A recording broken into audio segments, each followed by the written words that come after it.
I was reaching for the bathroom light switch at 2:47 a.m. when I heard it. A muffled voice coming from my son's old bedroom down the hall.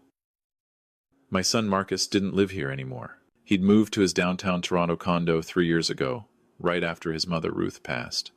But he'd kept a key, said he liked knowing he could come back anytime. The voice grew clearer as I moved closer.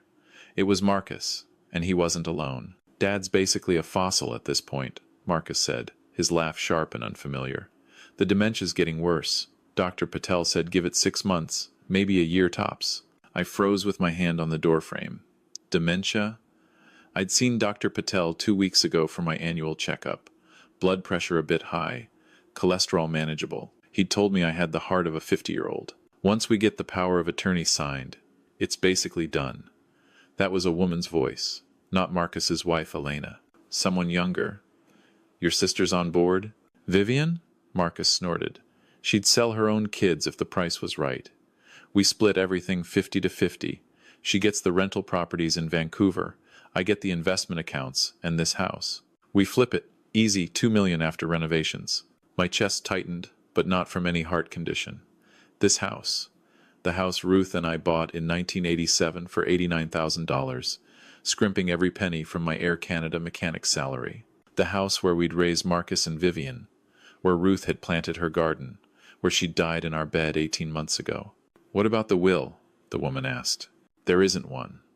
Mom died so suddenly, and Dad's been too grief-stricken to handle any legal stuff. That works perfectly for us. Without a will, it goes through probate, and with his diminished capacity, we can control the whole process." I stepped back, my hip bumping into the hallway table. A picture frame rattled. The voices stopped. I had maybe 30 seconds before that door opened.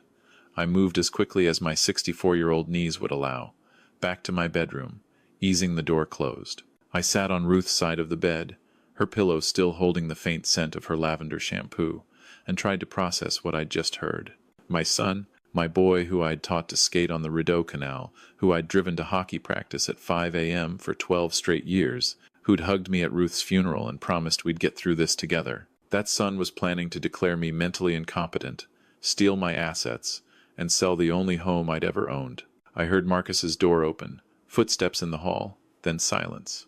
He must have been listening, checking if I'd heard anything. After a few minutes, the footsteps retreated, and I heard the front door close quietly. I didn't sleep.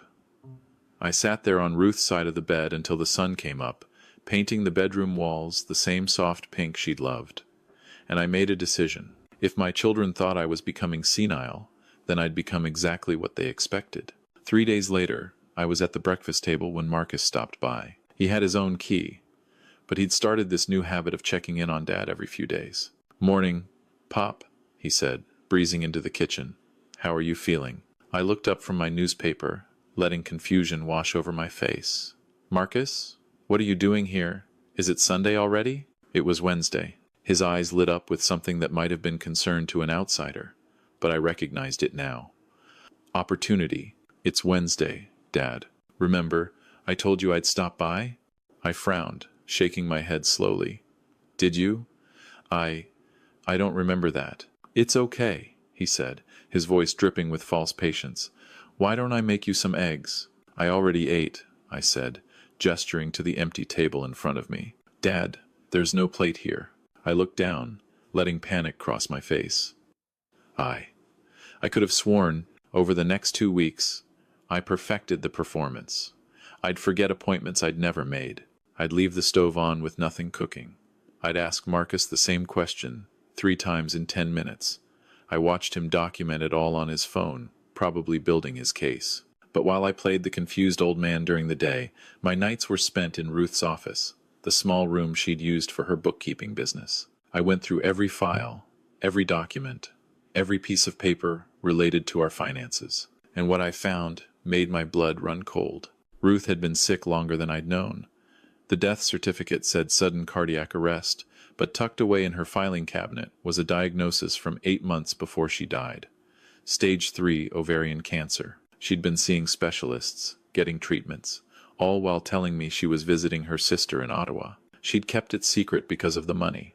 Our savings would have been decimated by treatment costs. Instead, She'd taken out a life insurance policy, a big one, 18 months before her diagnosis. That was fraud, probably, or would have been if they'd found out. But they hadn't. The $500,000 payout had come through without a hitch. The money Marcus and Vivian were so eager to get their hands on. It came from their mother's decision to die quietly rather than burden her family with medical debt. And here they were, champing at the bit to claim it. I found something else too. Emails between Ruth and Vivian from 2 years ago. Vivian had asked for $50,000 to invest in some business opportunity. Ruth had said no. The next email from Vivian was vicious, accusing her mother of favoritism, of loving Marcus more, of being a selfish old woman hoarding money that would do her no good in the grave. Ruth never told me about that fight.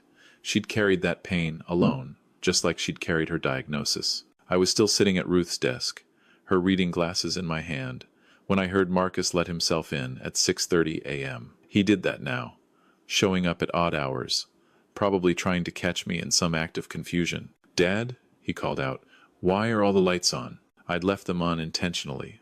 I met him in the hallway, my shirt buttoned wrong, yesterday's coffee stain on my collar.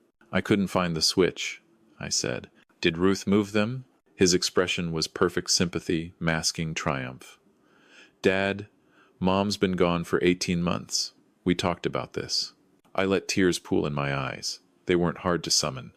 "Has it been that long? Come on. Let's get you some breakfast." Over burnt toast and weak coffee that I pretended to struggle with, Marcus moved in for the kill. "Dad, I've been thinking. This house is getting too big for you to manage. All the maintenance, the stairs, the yard work. What if we looked at some nice retirement communities? They have activities, medical staff on site, people your own age." "You want to put me in a home?" I said, my voice small. "Not a home, Dad. A community. A place where you'd be safe, where people can keep an eye on you." He pulled out his phone, showing me glossy photos of a facility in Mississauga. "Look at this one. Beautiful grounds, chef-prepared meals, even a pub." The place looked nice enough, if you didn't know that the cheapest unit started at $5,000 a month. The kind of place that would drain my accounts in a few years, leaving just enough time for Marcus and Vivian to claim power of attorney and finish the job. "I don't know," I said. "Can I think about it?" "Of course. But Dad, while you're thinking, I need you to sign some papers. Just giving me the legal authority to help you with bills, doctor's appointments, that kind of thing. Elena's a notary. She can witness it." There it was. The power of attorney. "I'd like my lawyer to look at it first," I said. Something flickered in Marcus's eyes. Irritation, quickly masked.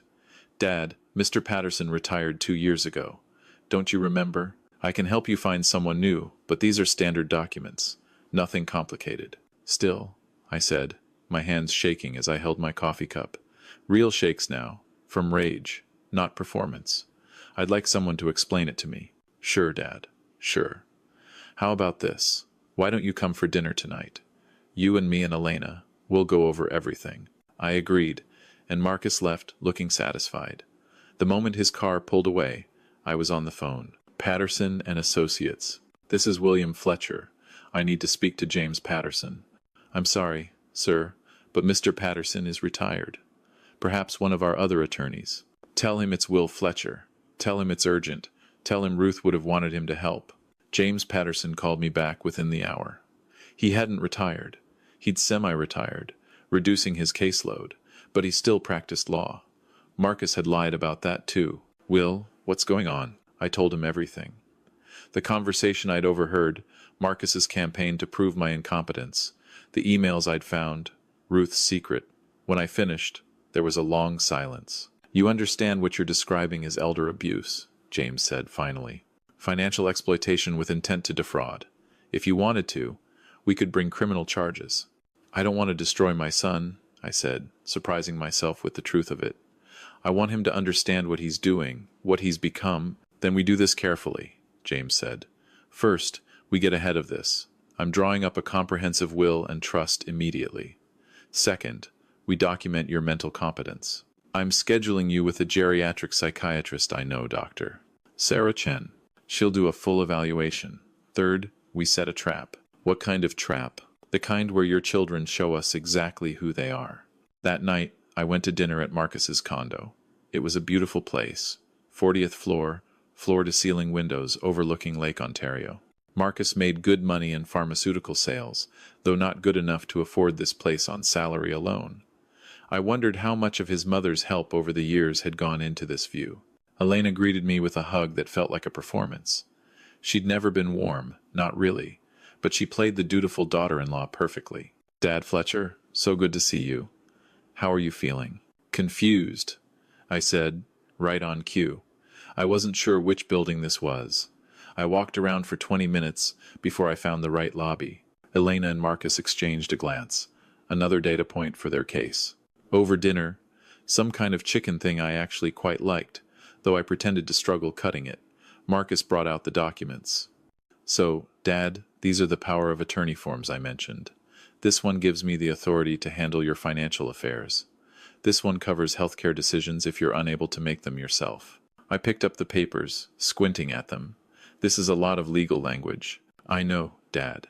That's why you need someone to help you with all this." "What about Vivian?" I asked. "Shouldn't she be involved?" "Vivian's busy with her real estate business in Vancouver," Marcus said smoothly. "She asked me to handle everything. Don't worry, I'll keep her in the loop." That was interesting. Even between thieves, there was no trust. I made a show of reading the documents, my hands shaking slightly. "It says here you'd have full control of my accounts. All of them, only to help you, Dad, to make sure bills get paid, that kind of thing. And this part about the house? That just gives me the authority to make decisions about property maintenance, maybe eventually selling it if it becomes too much for you." I set the papers down. "I need to think about this." Marcus's jaw tightened. "Dad, we've been over this. This is for your own good." I know. But it's a big decision. Can I sleep on it?" I watched Marcus wrestle with his impatience, watched him force it down behind that mask of concern. "Of course, Dad. Take all the time you need." But his eyes said something different. They said time was running out, that I was becoming a problem, that maybe they needed to move faster. On the drive home, which I managed perfectly, despite having pretended to be lost earlier, I called James Patterson. "It's time," I said. 2 days later, Marcus received a letter from Patterson and Associates. I wasn't supposed to know about it, but I knew it would come, knew what it would say. James had done exactly what I'd asked. He'd filed papers declaring me incompetent, requesting that Marcus Fletcher be appointed as my guardian and power of attorney. He'd included all the documentation Marcus had been gathering, all the evidence of my declining mental state. The letter invited Marcus to a meeting to finalize the arrangements. Marcus called me that afternoon, his voice carefully modulated. "Hey, Dad. I got a letter from some lawyer's office. Did you do something?" "What lawyer?" I asked, confused old Dad again. "Patterson and Associates. They say you filed paperwork about your health, about me taking care of things for you." "I don't remember that," I said. "Maybe Ruth did it?" Silence. Then, maybe. "Look, I have to go to this meeting next Tuesday. Do you want to come with me?" "What meeting?" "Never mind, Dad. I'll handle it." That Tuesday, I arrived at James Patterson's office at 1:45 p.m., 15 minutes before Marcus was scheduled. James had his conference room set up like a courtroom. Dr. Sarah Chen was there, along with another attorney, Marisa Okafor, who specialized in elder law, and sitting in the corner, her silver hair pulled back in a neat bun, was Vivian. My daughter looked older than her 41 years. Ruth used to say Vivian had grown up hard, had never learned how to be soft. Looking at her now, I saw Ruth's nose, Ruth's eyes, but none of Ruth's warmth. "Dad," she said, standing. "What are you doing here?" "I was invited," I said simply. "You?" Marcus said there was paperwork to sign. "About your care." "Interesting. He told me he'd handle it without you." Her expression darkened. "What?" Before she could say more, Marcus arrived. He stopped short, seeing all of us there, his eyes darting from face to face. "What's going on?" he asked James. "Please, sit down, Mr. Fletcher," James said. "We have a lot to discuss." Marcus sat slowly. Vivian sat across from him, her eyes narrowed. James opened a folder. "We're here regarding the petition filed on behalf of William Fletcher, requesting the appointment of a guardian due to diminished mental capacity." Finally, Marcus said, relief in his voice, "Dad, this is for the best. You'll see. There's just one problem. James continued. The petition was fraudulent. Your father is fully competent, as established by Dr. Chen's evaluation last week. Dr. Chen? Sarah Chen opened her own folder. Mr. Fletcher underwent comprehensive cognitive testing, including the Montreal Cognitive Assessment, the Mini Mental State Examination, and several other diagnostic tools. His results were well within normal range for his age. He shows no signs of dementia, Alzheimer's, or any cognitive impairment. Marcus's face went white, but he forgets things. He gets confused. He left the stove on. He couldn't find his way to my building. I'm an excellent actor, I said quietly, a skill I learned from watching you pretend to care about me for the last 18 months. Vivian stood up. I don't know what's happening here, but I have nothing to do with whatever Marcus. Sit down, I said, and something in my voice made her comply. I heard you, Marcus. That night you were in the house, planning with your girlfriend. Yes, I know about her. Did you think I wouldn't notice the perfume? The lipstick on your collar when you left? Dad, I can explain. And you, Vivian. I found the emails. The ones you sent your mother 2 years ago. The ones where you called her selfish, where you said she deserved to suffer. Did you know she was dying when you wrote those? Did you know she had cancer? Vivian's face crumbled. What? Your mother was diagnosed with stage 3 ovarian cancer 8 months before she died. She kept it secret because she didn't want to burden us with medical bills. She took out a life insurance policy, and then she died, quietly, probably in more pain than I can imagine, so that we'd be taken care of. I pulled out the diagnosis papers, the insurance policy, the treatment records. This money you're both so eager to steal? It's your mother's life. She bought it with her suffering. And you, I looked at Marcus, you were planning to declare me incompetent to get it faster.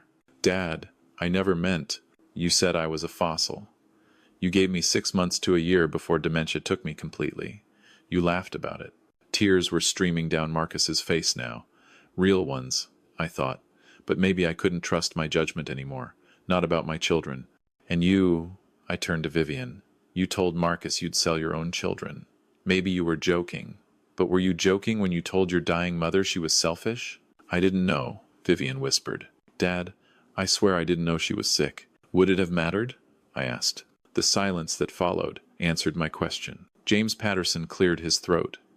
Mr. Fletcher, we have documented evidence of attempted financial exploitation. We can pursue criminal charges if you wish. I looked at my children. Marcus, red-eyed and shaking. Vivian, pale as paper. These were the babies Ruth had rocked to sleep, the toddlers who'd climbed into our bed during thunderstorms, the teenagers who'd made us laugh and cry and worry. Somewhere along the way, I'd lost them, or maybe I'd never really had them at all. No charges, I said. But here's what's going to happen. I've established a trust. The house, the investments, the life insurance money, it's all protected now. When I die, half goes to charity. The Canadian Cancer Society, in Ruth's name. The other half will be split between you two, but you won't see a penny for 10 years. That money will sit in trust, accumulating interest, and you'll have to live your lives knowing it's there, but you can't touch it. Dad, please, I'm not finished. I'm also establishing a scholarship fund in Ruth's name. $50,000 a year for a student who's lost a parent to cancer. That comes out of the trust before anything gets distributed to you. I stood up, suddenly exhausted. You wanted me to be incompetent? You wanted me to be someone who couldn't see clearly, who didn't understand what was happening? Well, I saw everything. I understood everything. And I'm making damn sure you understand what you've done. Mr. Fletcher, Vivian said, her voice breaking. Can we talk, please? We just did. James will send you copies of all the trust documents. You're welcome to challenge them. But Dr. Chen's evaluation makes my mental competence a matter of record. I walked to the door, then turned back. Your mother loved you both more than anything, more than her own life, as it turned out. I'm not capable of that kind of love anymore. Maybe I never was. But I did love you. I need you to know that. I did love you. That was 4 months ago. I still live in the house on Willowdale Avenue, the one Ruth and I bought in 1987. Her garden is overgrown now. I tried to keep it up, but I don't have her touch. The roses are wild, thorny things, beautiful in their own way. I got a letter from Vivian last month. It was short, just a few lines saying she was sorry, that she was seeing a therapist, that she hoped someday we could talk. I haven't responded yet. Maybe I will, maybe I won't. Marcus sent flowers on my 65th birthday. No card, just flowers. Lilies, which I hate. Ruth knew that. Marcus apparently never learned. I spend my evenings in Ruth's office now, going through her things. I found a journal she'd kept during her illness. She wrote about being scared, about the pain, about not wanting to leave me alone. On one of the last pages, she wrote about the kids. I worry I spoiled them. Gave them too much, let them think the world owed them something. Will knows, I think. He sees them more clearly than I do. But I'm their mother. I'm supposed to love them even when they're hard to love. I hope that's what I've taught them. In the end, not how to be perfect, but how to love imperfectly. I closed the journal and looked out the window at her wild garden. Maybe that was the answer. Maybe love wasn't supposed to be blind. Maybe real love saw everything, all the flaws and failures and betrayals, and held on anyway. Or maybe sometimes love meant letting go. I haven't decided yet which one Ruth would have chosen. But I know which one I'm choosing. I'm selling the house. Not to give the money to Marcus and Vivian, but because I can't live surrounded by all these ghosts anymore. I'm moving to a smaller place, a condo downtown near the lake, a place with no garden, no memories, no weight of expectation. James Patterson asked me if I had any regrets. I told him no, but that was a lie. I regret not seeing sooner who my children were becoming. I regret that Ruth died thinking she was protecting them, when maybe what they needed was to face some hardship, to learn that life wasn't always easy or fair. But most of all, I regret that I can't ask her what to do now. She always knew the right answer, even when the question was impossible. Last night, I dreamed about her. We were young again, standing in the empty house on Willowdale Avenue on the day we bought it. The walls were beige, the carpet was orange. Everything smelled like the 1,980 seconds. "What do you think?" Dream Ruth asked. "I think it's perfect," I said. Even knowing how it ends, I looked around the empty rooms, imagining them filled with furniture, with children, with life, with all the joy and all the heartbreak that was coming. Even knowing how it ends, I said. I woke up then, Ruth's pillow still smelling like lavender, and knew I'd made my decision. I'm moving forward, not because I've forgiven, but because I'm too tired to hold on to anger. Because life is shorter than I once thought, and I don't want to spend what's left of it reliving the moment I discovered my children's betrayal. Tomorrow, I'm meeting with a real estate agent. Next week, I'm having lunch with James and his wife. Next month, I might even respond to Vivian's letter. Or maybe I won't. Maybe that's the real lesson Ruth was trying to teach me all along. That love doesn't mean sacrificing yourself until there's nothing left. That sometimes the most loving thing you can do is save yourself first. I'm still learning that lesson. At 65 years old, I'm still learning how to love in a way that doesn't destroy me. But I'm trying. And today, that feels like enough.